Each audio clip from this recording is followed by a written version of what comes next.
se falou tanto em bullying como nos dias atuais. Apesar de ser uma forma de violência antiga quanto a própria escola, somente há poucas décadas é que o fenômeno passou a ser estudado à luz das diversas ciências.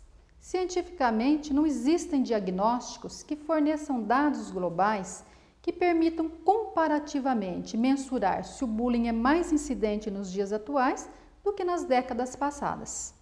O que se percebe é a grande visibilidade que o fenômeno conquistou nas diversas partes do mundo, resultado dos significativos avanços na área da investigação sobre o tema, dos ecos que os meios de comunicação social proporcionaram, quer seja em decorrência de casos extremos divulgados, como do engajamento de personalidades famosas em campanha anti-bullying, e da crescente conscientização do problema por um número cada vez maior de pessoas. O termo bullying é empregado na maioria dos países para designar situações em que um estudante ou vários deles intencionalmente adota comportamentos agressivos e repetitivos contra outro em desvantagem de força ou poder, colocando-o sob tensão, dominação, resultando danos e sofrimentos sem motivos evidentes. Portanto, bullying não é brincadeira, é um fenômeno relevante que ameaça o desenvolvimento saudável da infância e juventude em todo o mundo. É uma das facetas da violência que também deve ser prevenida em nossas escolas. O bullying pode ser tipificado de várias formas: verbal, física, moral, psicológico, sexual, material, social e virtual, todas elas consideradas danosas às vítimas. No entanto, a forma virtual, conhecida como cyberbullying, é considerada a mais perversa, devido à velocidade em que se propaga e à dificuldade do alvo na identificação do praticante, que na maioria das vezes se utiliza de nomes falsos ou se faz passar por colegas de escola. O cyberbullying acontece quando estudantes intimidam, ameaçam, caluniam, difamam, perseguem outro intencional e repetidamente sem motivos aparentes, por meio de qualquer via tecnológica, resultando danos. Informações sigilosas ou mentirosas, boatos maliciosos, fotografias montadas e vídeo com conteúdo constrangedor, íntimo ou violento são divulgados. Mensagens ameaçadoras e humilhantes são disparadas. Perfis falsos, invasão de privacidade, postagens de mensagens injuriosas nas redes de relacionamento social, dentre muitas outras ações que se multiplicam conforme a velocidade do mundo virtual. Acreditando na falsa sensação de anonimato e impunidade, as ações tendem a se agravar, resultando em riscos e prejuízos aos envolvidos, em especial às vítimas, que em muitas ocasiões silenciam por medo de represálias, vergonha de se exporem, ainda mais por serem incompreendidas pelos adultos. Não podemos nos esquecer de que tanto o bullying que ocorre no ambiente físico quanto o bullying que ocorre no ambiente virtual são extremamente prejudiciais. Por isso, coordenador, é imprescindível que as escolas orientem os estudantes no uso ético e responsável da tecnologia da informação e comunicação, na distinção entre o público e o privado e nas consequências para as vítimas e possíveis responsabilizações legais para os que praticam e seus responsáveis. Identificar o bullying não é tão simples como muitos pensam, por se tratar de uma violência muito específica e que possui critérios próprios. Por outro lado, porque nem sempre os ataques são visualizados pelos adultos. Em algumas ocasiões, o praticante se utiliza de formas veladas ou silenciosas, como gestos, olhares, expressões fisionômicas, movimentos corporais, imitações, bilhetes com mensagens humilhantes ou ameaçadoras, além dos ataques virtuais que ocorrem frequentemente sem a presença dos adultos. Saber reconhecer os critérios de identificação e diferenciar o bullying das demais formas de violências e problemas do cotidiano escolar é fundamental para o não cometimento de equívocos de interpretação e procedimentos. Portanto, para que uma ação agressiva seja identificada como bullying, é necessário observar os seguintes critérios: persistência e continuidade das agressões contra o mesmo alvo, ausência de motivos que justifiquem os ataques, intenção do autor em causar danos, desequilíbrio de poder entre as partes, prejuízos causados às vítimas. É importante ter muito claro que o bullying é uma violência gratuita. O alvo é atacado sem motivos.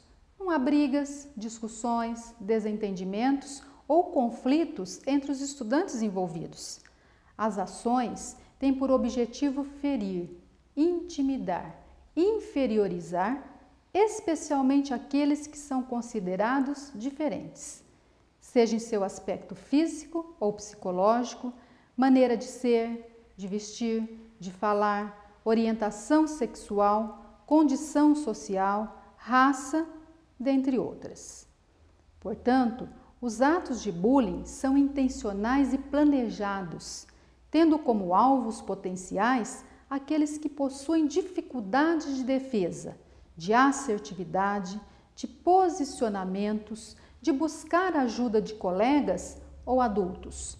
Resulta em prejuízos que podem ser notados na aprendizagem, na construção do processo de socialização, na saúde física e mental. No entanto, é preciso diferenciar o bullying daquilo que é natural entre os estudantes, como, por exemplo, as brincadeiras. Muitas brincadeiras podem ser engraçadas e divertidas, como também podem ser inconsequentes ou inconvenientes, e sua aceitação dependerá dos limites de cada participante. Também é preciso diferenciar o bullying de conflitos, discussões, brigas, intrigas, ciúmes, inveja, dentre outras possibilidades inerentes às relações interpessoais. Portanto, nem toda ação agressiva que ocorre entre os estudantes, mesmo que seja repetitiva, deve ser interpretada precipitadamente como bullying. Coordenador, o conhecimento é a chave para a prevenção do fenômeno bullying. As consequências do bullying podem ser nocivas a todos os envolvidos, vítimas, autores, espectadores. No entanto, é preciso esclarecer que tudo dependerá da gravidade da exposição e do limite de cada indivíduo. De acordo com as características individuais daquele que é exposto e suas relações com os meios onde convivem, principalmente quanto ao suporte familiar e escolar, poderão superar ou não o trauma da vitimização. Quando não superado, poderão carregar consigo na vida adulta as marcas do bullying.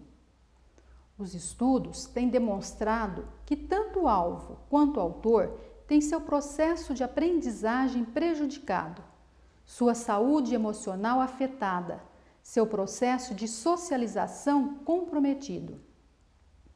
Quanto aos espectadores, muitos se sentem incomodados e até mesmo traumatizados pelo sofrimento do outro e pelo medo de virem a sofrer bullying.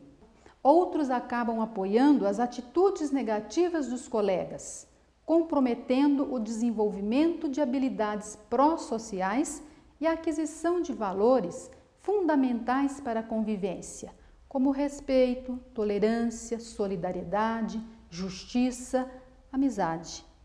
O bullying é um fenômeno multicausal.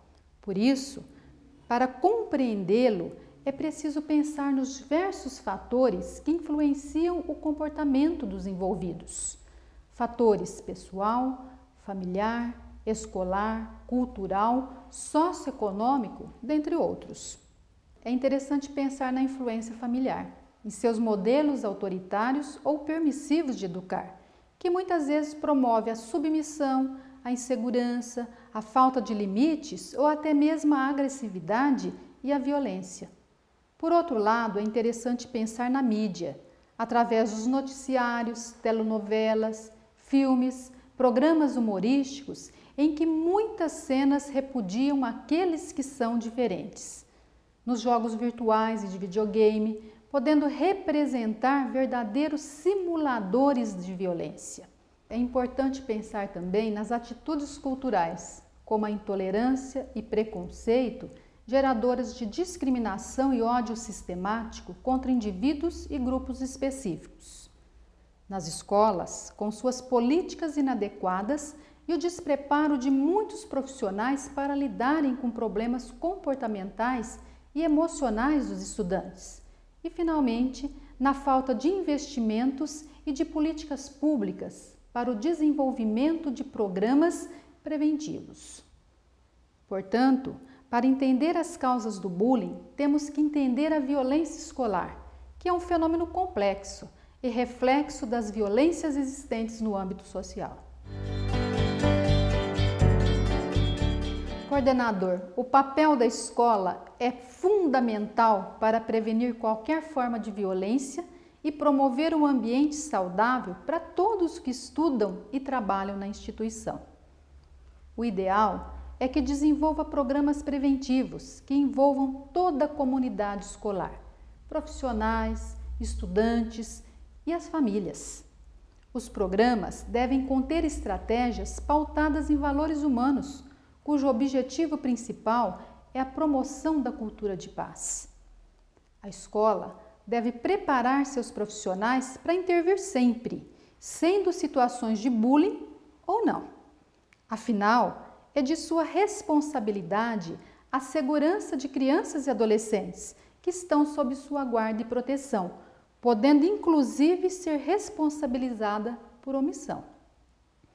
A escola, por meio de seus profissionais, deve orientar os envolvidos e encontrar alternativas que resultem em mudanças comportamentais e atitudinais e fazer sempre valer o regimento interno escolar.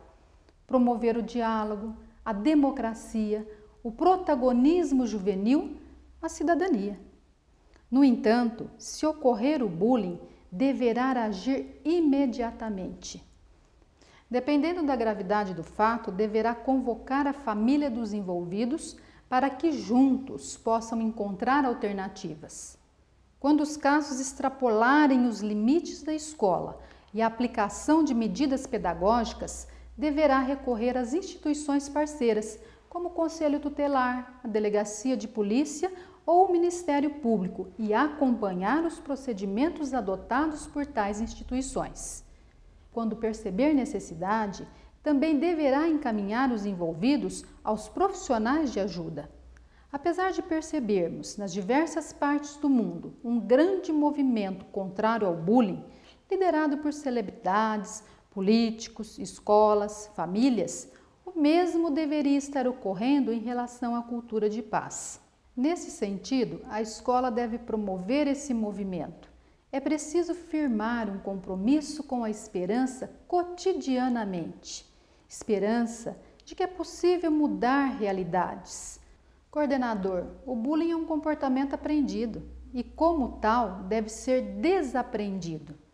Para isso, é preciso que o adulto se reconheça como modelo de identificação positiva, como semeador, e plantar no coração de cada criança, de cada jovem, as sementes da paz.